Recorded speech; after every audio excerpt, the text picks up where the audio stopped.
What's good? We back with the Boxing Clinic and more. Speaking on some Errol the Truth Spence. Y'all know what it is. Y'all know how we put it down. Shout out to everybody that subscribed, sharing, and commenting the video. We're talking about Errol the Truth Spence, one time for the one time, and how he's now getting the backing, not only from Al Haymon, which he always had that support, but now Showtime and Steven Espinoza is getting behind Errol Spence and making things happen and being proactive. And they actually realize what they have for Errol Spence. It's almost a sellout at the Dollar Star venue. I thought it only held 12,000, but it did for, like, I guess a football game. But for a boxing event, it holds about 16,000. I think he sold about, 14 to 15,000 tickets or a little bit north of that, and it's about to be a sellout with him fighting in Texas versus a virtual unknown with Carlos Ocampo and not a star-studded undercard. I hear that Berto and Devin Alexander, just rumor talk, might not happen, but I know Adrian Granados and Javier Fortuna happened at a catchweight between 35 and 140. But, yeah, he's down there from Dallas. I think he's from DeSoto, outside of Dallas. And if that's correct, he about to blow up. I think he's going to be the next big American star.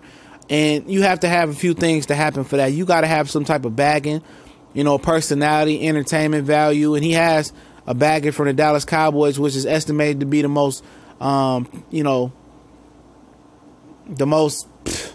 richest franchise in football and probably in sports.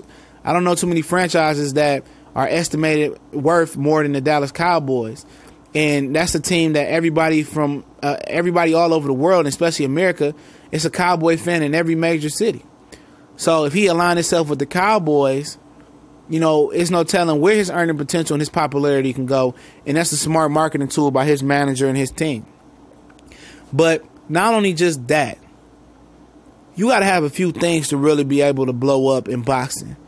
You either got to have a bagging, you got to have a personality, or you got to have knockouts and power and be exciting, or you got to have all of those things. But not only those things, but the thing that he really, really has now, he has the support of a network. Steven Espinoza is making Danny Garcia and Sean Porter fight this man. He's the dude that's approving and disapproving these fights now.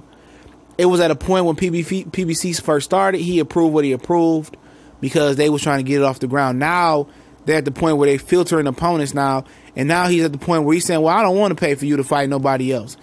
You're not doing big ratings. We need you to fight Errol Spence because he's going to do big ratings. So now that Errol Spence has the backing from Showtime and they not all on Keith Thurman, Nutsack no more, all on Danny and Shine, they see what they got with him. And the reason they able to see what they got for him, because I guarantee you, not only the Golden Boy offer Errol Spence got, Errol Spence probably been offered from Eddie Hearn to Bob Arum to everybody probably done offer him. And now he didn't have to put the pressure on Showtime and Al Haymon to make shit happen for him. Everybody else did that's probably tried to sign him or the rumors or the inklings of him potentially signing somewhere else in the big money that he getting. Now they want to support this guy.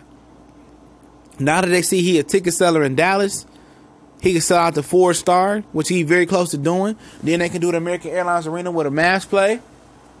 And then they can continue to do other big things with him. But he has the opponents in front of him. If they can get his value up and get him notarized, he has the style to be exciting. He's an exciting style fighter. He probably won't be in too many boring fights. He has the opponents in front of him. If Keith come back, we talked about that the other day, and I think it got something to do with his wife trying to get citizenship over here. The Danny and Shine winner do good for him, and he can eventually grow his value up where Terrence Crawford and Bob Arum have to bow down to him and have to send Crawford over there to fight, where they can meet some type of common ground like the Zone or pay-per-view or something like that. It's on and popping, dog. You can see where this is going with Errol Spence. You can see exactly where this is going, what they trying to do with this kid. They actually putting their mind together and marketing him. I seen him at the Thanksgiving Day game with the Dallas Cowboys. So this shit been in the works for a while now. This has been in the works for a while. Now he can align himself with this team, and his team can align himself with them because he's part of the community. So when one of your people in the community blow up and they got an opportunity to be big, and he clean cut, Jerry want a piece of him. Jerry want a piece of him. Especially what's going on with these anthems and these protests, this black versus police brutality. He can line himself with this clean cut black guy from the community. They both can benefit from each other. Easily. Very, very easily. And this kid is dangerous. He can fight. And him doing all that time, all those numbers with a virtual unknown, I'm shocked. But this what happens when we talked about the live stream, earlier. Yeah. That's what happens when you think outside the box. Instead of having them keep fighting in the Barclays Center, to keep fighting him at Vegas, wherever else he fought, try fighting him at his hometown, man.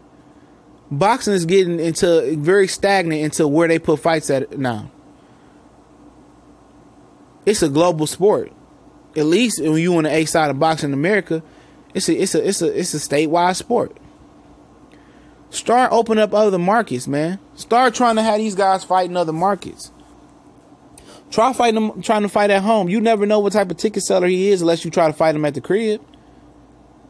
And this dude deserved to fight at the crib. He put the work in. He's been patient, waiting for his big opportunity. And while he waiting for a big opportunity, what better way to fight at the crib? Fight in front of your fans. Fight in front of your community. Fight in front of the mail lady. Fight in front of the plumber. Fight in front of the gas station clerk and the owners in the city. He deserves that. And put on a great performance on national television with Showtime. And not only that for him, he can actually earn the spot in CBS and get a time slot with CBS. That's huge for him. His next fight could be on CBS. And they need to build off this momentum with him. And it needs to be rolling from here on out. After this, Shine and Danny possibly. That's what they forcing. After that, if Keith ain't running, Omar Figueroa, keep him clean cut and looking good and build him up. They should put him on this undercard as well. Because Omar Figueroa and Errol Spence, that's a huge fight in Texas. That might sell out the American Airlines Arena right there. That's a huge fight. And by that time, Keith Thurman should be ready at sometime next year. So Showtime is showing that they all in with Errol the Truth Spence, man. He ain't always been on the A team. He ain't always been on the first team. He ain't always been the captain of the team. They was trying to do it with Keith Thurman, Danny Garcia, but now they see that he's a value commodity out there on the open market. These promoters want to sign him. They want to pay him. They see what they can do with him. Especially Bob Arum can put him in there with Terrence Bud Crawford. So they got to respect. They got to respect that, and they got to get this guy what they want. You think it's a coincidence that now that they forcing Danny and Sean Porter to fight him, he's been assured that he's gonna fight the winner of Danny and Sean Porter? That's no coincidence. It's not a coincidence. They know what they got in this kid, man. They got a potential superstar with superstar potential ahead of him. Crawford fight, a Thurman fight, a move up to 54. He probably can move up to 160. You never know what this kid can do. Clean cut guy, not gonna get ignorant on TV. Gonna say and talk and say the right things.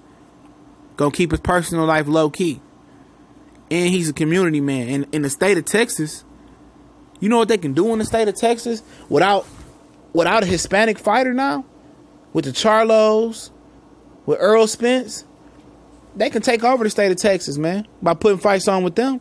So that's a totally different market they can open up for black fighters right there. With him and one of the Charlos on the same card, they can routinely do cards in Texas. So they open up a whole nother market, and hopefully this shows that and tells other promoters to let these fighters get fights at home. Trust in your fighter. Same thing with Terrence Crawford. I talked about this earlier on the live stream. Bob Arum did not believe that Terrence Crawford can do as well as he did when he fought in Nebraska. He made Terrence Crawford pay some of his contract money or his purse money to him because he thought the investment was going to flop. And then he basically sold out the joint with Gamboa. You think Bob Arum gave Crawford some of that money back? I think not. I think not. I know he didn't. And Crawford did hella well. And he didn't believe Crawford can do that. Crawford had to talk Bob Arum into that. Black fighters can sell. It's just you're not going to be able to fit them into the norm. They not uniform. You know what I'm saying? They not like-minded. You got to try something different. Have these guys fight at the crib. You know what I'm saying? Try different marketing and promotional skills with these guys. Align them with their hometown teams, or with the Cornhuskers like Crawford, and with the Dallas Cowboys like Errol Spence. Try to reach out to some of these pro teams and see if they want to be aligned with some of these dudes. The promotion could help both of them. Give these guys a 24/7. You rotate it each week. And like we said earlier on the live stream we did, you can have 3 of these fighters sit down every week and break down films of other fighters in boxing, a short segment, 30-minute, 15-minute segment, put it on YouTube, and possibly put it on Showtime as a transitional piece from one movie to another movie. They don't think about how to promote in the new generation. You can have Errol Spence, Tank Davis sit down, and Broner sit down, breaking down tape of Terrence Crawford. And what if Errol Spence said, well, I see he weak to the body? That's going to resonate. That's going to start some beef. And it wasn't disrespectful. That's going to start some flames. Tank breaking down tape of Lomachenko. That's kind of creating positive controversy. That's marketing right there. America's built on controversy and debating. It's just small things like that they can do to promote. That old billboard and radio running promotion, that don't work no more. You got to promote towards your audience and what your audience like to do. Reality shows, controversy, YouTube, stuff of that nature. But it's TBC and more, man. Appreciate you guys for rocking out with us. Hopefully a lot more content on this young man to come and other boxers, man. Trill Boxing Talk. Shout out to the state of Texas, and they doing their thing in the boxing. Check us out, Facebook, Instagram, Twitter. Links in the description. We out.